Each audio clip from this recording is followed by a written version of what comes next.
Hi friends, this is Bani and welcome to my channel. বন্ধুরা, আজকে আমি তোমাদের জন্য একটা ইম্পর্টেন্ট টপিক নিয়ে এসেছি। আজকে আমরা কিছু WH ওয়ার্ড দিয়ে ইন্টারোগেটিভ সেন্টেন্স দেখব, কোয়েশ্চেন সেন্টেন্স দেখব।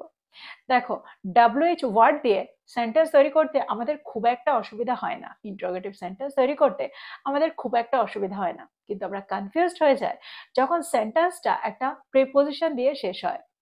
আমরা এই ধরনের সেন্টেন্সে যখন সেন্টেন্সটা শেষে একটা প্রিপোজিশন পাই, আমরা প্রায় কনফিউজড হয়ে যাই যে এই ধরনের সেন্টেন্সটি কিভাবে তৈরি হচ্ছে আর কোন ক্ষেত্রে আমরা এই ধরনের সেন্টেন্স তৈরি করব।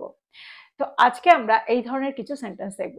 দেখো, এর আগেও আমি একটা ভিডিও তৈরি করেছিলাম যেখানে আমি প্রিপোজিশন দিয়ে সেন্টেন্স শেষ করে কিছু WH ওয়ার্ড দিয়ে সেন্টেন্স তৈরি করেছিলাম। আজকেও আমরা এই ধরনের কিছু সেন্টেন্স দেখব। যত বেশি আমরা এই ধরনের সেন্টেন্স শিখব, তত সহজেই আমরা একটা কনভারসেশনকে কন্টিনিউ করতে পারবো। তো আজকের ভিডিওটা কিন্তু খুবই ইম্পর্টেন্ট, তোমরা কোথাও যেও না, আমার সাথে ভিডিওটা একদম শেষ পর্যন্ত থাকো। যারা যারা নতুন অর্থাৎ প্রথম আমার ভিডিও দেখছো, তারা প্লিজ চ্যানেলটাকে সাবস্ক্রাইব করে নিও, তাহলে যখনই আমি ভিডিও আপলোড করব তোমরা নোটিফিকেশন পেয়ে যাবে। তো আর দেরি না করে চলো শুরু করা যাক আজকের ভিডিও। সবার আগে আমরা যে সেন্টেন্সটা দেখবো সেটা হলো, তুমি কোন দলের হয়ে খেলছো? Which team are you playing for? Which team are you playing for? দেখো, যদি আমি বলি আমি এই দলের হয়ে খেলছি, তাহলে সেন্টেন্সটা কি হবে?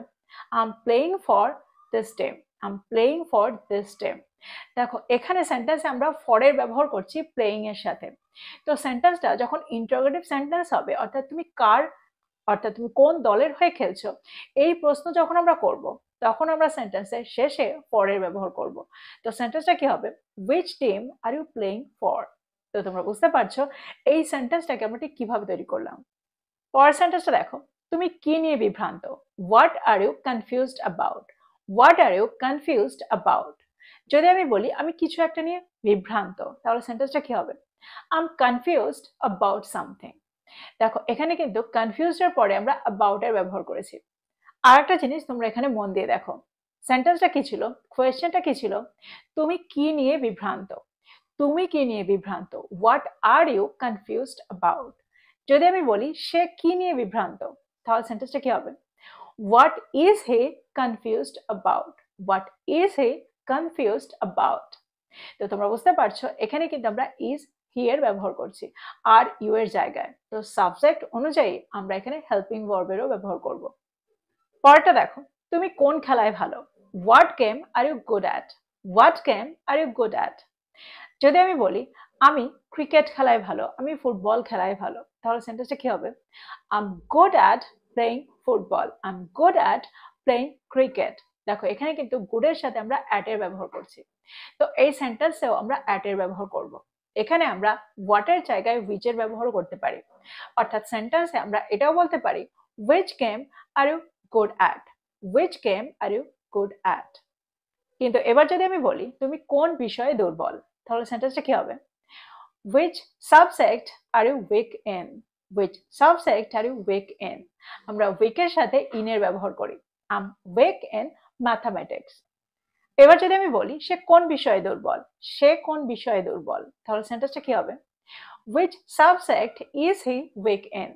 Which subject is he weak in?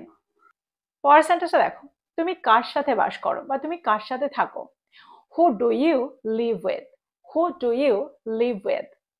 দেখো, I live with my parents, I live with my grandparents, I live with my family. তো এখানে আমরা live এর সাথে with এর ব্যবহার করব। এখানে তোমাদের প্রায় কনফিউশন হয় সেন্টেন্সে আমরা এখানে who এর ব্যবহার করব নাকি whom এর ব্যবহার করব। আমি প্রচুর কমেন্টস পেয়েছি। দেখো, এখানে আমরা who এর ব্যবহার করতে পারি, whom এর ব্যবহার করতে পারি।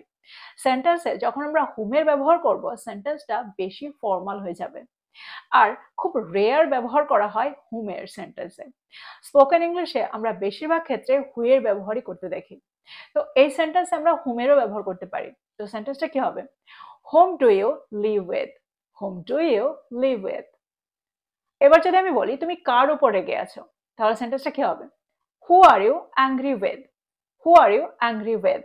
তো আমরা এটাও বলতে পারি whom are you angry with? আচ্ছা, এখানে আমরা অ্যাংরি উইথ এর ব্যবহার কেন করলাম, অ্যাংরি অ্যাট এর ব্যবহার কেন করলাম না, এটাও তোমাদের একটু জানা দরকার। দেখো, সেন্টেন্সে আমরা অ্যাংরি উইথ এর ব্যবহার তখন করি যখন কোনো পার্সনের ওপর রেগে যায়, কোনো মানুষের ওপর, কোনো ব্যক্তির ওপর রেগে যায়। যখন আমরা কোনো জিনিসের ওপর রেগে যাই তখন আমরা সেন্টেন্সে অ্যাট এর ব্যবহার করি, অ্যাংরি অ্যাট এর ব্যবহার করি। আর তখন কিন্তু আমরা না হু না হোম কোনোটারই ব্যবহার করি না, তখন আমরা ব্যবহার করি what. What are you angry at, what are you angry at, তুমি কিসের উপর রেগে গেছো। পরের সেন্টেন্সটা দেখো, তুমি কার জন্য লড়াই করছো, who are you fighting for, who are you fighting for. I'm fighting for someone, I'm fighting for this team. তো সেন্টেন্সে আমরা ফাইটিং ফর এর ব্যবহার করি, ফাইট ফর সামথিং। এখানেও আমরা সেন্টেন্সে ফাইটিং এর সাথে ফর এর ব্যবহারই করব, অর্থাৎ সেন্টেন্সের শেষে আমরা ফর এর ব্যবহার করব, হু আর ইউ ফাইটিং ফর। এখানে আমরা হোম এর ব্যবহারও করতে পারি, তাহলে সেন্টেন্সটা কি হবে, whom are you fighting for, this is very rare. এবার যদি আমি বলি তারা কার জন্য লড়াই করছে, তাহলে সেন্টেন্সটা কি হবে, who are they fighting for, who are they fighting for. সে কার জন্য লড়াই করছে, who is he fighting for, who is he fighting for বা who is she fighting for. তো তোমরা বুঝতে পারছো স্ট্রাকচারটা কিভাবে তৈরি হচ্ছে, সেন্টেন্সগুলোকে আমরা ঠিক কিভাবে ব্যবহার করছি। এবার যদি আমি বলি সে কার সাথে লড়াই করছে, তাহলে সেন্টেন্সটা কি হবে, হু is he fighting with, who is he fighting with. দেখো এখানে আমরা উইথ এর ব্যবহার করেছি। যদি আমি বলি আমি কারোর সাথে লড়াই করছি, আমি তার সাথে লড়াই করছি, তাহলে সেন্টেন্সটা কি হবে, I am fighting with him, I am fighting with her. তো সেন্টেন্সে এখানে ফাইটের সাথে আমরা উইথ এর ব্যবহার করছি তখনই যখন আমরা বোঝাতে চাইছি কারোর সাথে লড়াই করছি। তুমি কার সাথে লড়াই করছিলে, who were you fighting with, who were you fighting with. সে কার সাথে লড়াই করছিল, হু ওয়াজ হি ফাইটিং উইথ। সে কার সাথে লড়াই করেছিল, who did he fight with. কিন্তু এবার যদি আমি বলি তুমি কি নিয়ে লড়াই করছো, তাহলে সেন্টেন্সটা কি হবে, who are you fighting about, who are you fighting about. তুমি কি নিয়ে লড়াই করছিলে, who were you fighting about. তো আমার মনে হয় সেন্টেন্সগুলোকে তোমরা বুঝতে পারলে। এবার আমরা দেখব পরের সেন্টেন্সটা, তুমি এটা কার কাছ থেকে পেয়েছিলে, who did you get it from, who did you get it from. পরেরটা দেখো, তুমি এটা কার জন্য করছো, who are you doing this for, who are you doing this for. যদি আমি বলি তুমি কার সাথে বাইরে যাচ্ছ, তাহলে সেন্টেন্সটা কি হবে, who are you going out with, who are you going out with. আমরা এটাও বলতে পারি whom are you going out with, whom are you going out with.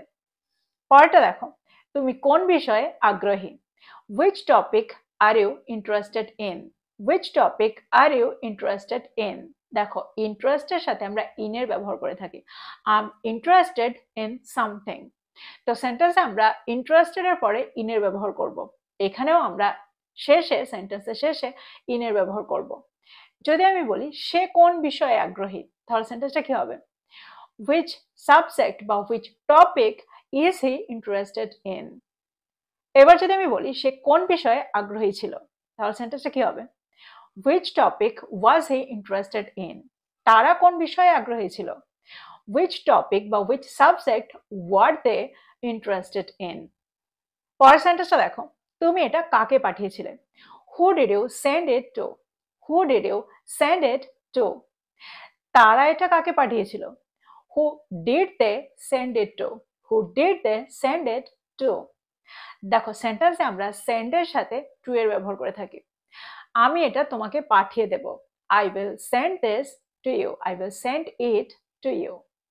পরেরটা দেখো, তুমি কোন চাকরির জন্য আবেদন করছো, which job are you applying for, which job are you applying for। আমি এই চাকরিটার জন্য অ্যাপ্লাই করছি, I am applying for this job. দেখো সেন্টেন্সে আমরা অ্যাপ্লাই এর সাথে ফর এর ব্যবহার করে থাকি, তো এখানেও আমরা সেন্টেন্সে ফর এর ব্যবহার করব। পরের সেন্টেন্সে দেখো, তুমি এটা কার থেকে লুকাচ্ছ, who are you hiding this from, who are you hiding this from. আমরা এখানে সেন্টেন্সে হোম এরও ব্যবহার করতে পারি, তাহলে সেন্টেন্সটা কি হবে, whom are you hiding this from. পরের সেন্টেন্সে দেখো, তুমি কি জন্য কৃতজ্ঞ, what are you thankful for, what are you thankful for. দেখো আমরা সেন্টেন্সে থ্যাঙ্কফুল এর পরে বা গ্রেটফুল এর পরে ফর এর ব্যবহার করে থাকি, I am grateful for this, I am thankful for this. তো এখানেও আমরা ফর এর ব্যবহারই করেছি। যদি আমি বলি সে কি জন্য কৃতজ্ঞ, তাহলে সেন্টেন্সটা কি হবে, what is he grateful for, what is he grateful for বা what is he thankful for. পরেরটা দেখো, সে কোন সমস্যায় ভুগছে, what problem is he struggling with, what problem is he struggling with. দেখো আমরা স্ট্রাগলিং উইথ এর ব্যবহার সেন্টেন্সে করে থাকি, I am struggling with this problem, you have to struggle with this. তো স্ট্রাগলের সাথে উইথ এর ব্যবহার সেন্টেন্সে করি। পরেরটা দেখো, তুমি কার সাথে কথা বলতে চাও, who do you want to talk to, who do you want to talk to. দেখো I want to talk to him, I want to talk to her. তো সেন্টেন্সে আমরা টকের পরে টু এর ব্যবহার করে থাকি, ঠিক সেই কারণে এখানেও আমরা টকের পরে টু এর ব্যবহারই সেন্টেন্সে করেছি। দেখো এখানে আমরা সেন্টেন্সে হোম এর ব্যবহার করতে পারি, তাহলে সেন্টেন্সটা কি হবে, whom do you want to talk to, whom do you want to talk to. যদি আমি বলি তিনি কি জন্য পরিচিত, তাহলে সেন্টেন্সটা কি হবে, what is he known for, what is he known for, he is known for his honesty. তো সেন্টেন্সে আমরা এখানে ফর এর ব্যবহারই করে থাকি, what is he known for. পরেরটা দেখো, তুমি চিঠিটা কাকে লিখেছিলে, who did you write the letter to, বা আমরা এটাও বলতে পারি whom did you write the letter to. I wrote the letter to you, I wrote the letter to him. তো এখানে আমরা রাইট এর পরে টু এর ব্যবহার করব। তো এই ছিল কিছু WH ওয়ার্ড দিয়ে কোয়েশ্চেন সেন্টেন্স। আমার মনে হয় প্রত্যেকটা সেন্টেন্সকে তোমরা বুঝতে পেরেছো, সেন্টেন্সগুলোকে আমরা ঠিক কিভাবে তৈরি করছি তোমরা বুঝতে পেরেছো। প্রত্যেকটা সেন্টেন্সকে নোট ডাউন করো আর এগুলোকে তোমাদের প্রতিদিনের কনভারসেশনে ইনক্লুড করো। যত এগুলোকে তোমরা ব্যবহার করবে তোমরা এগুলোর সাথে সরগর হয়ে যাবে, আর তোমাদের ভাবতে হবে না কোন সেন্টেন্সে কোন ওয়ার্ডটার সাথে আমরা কোন প্রিপোজিশনটা ব্যবহার সেন্টেন্সে করব।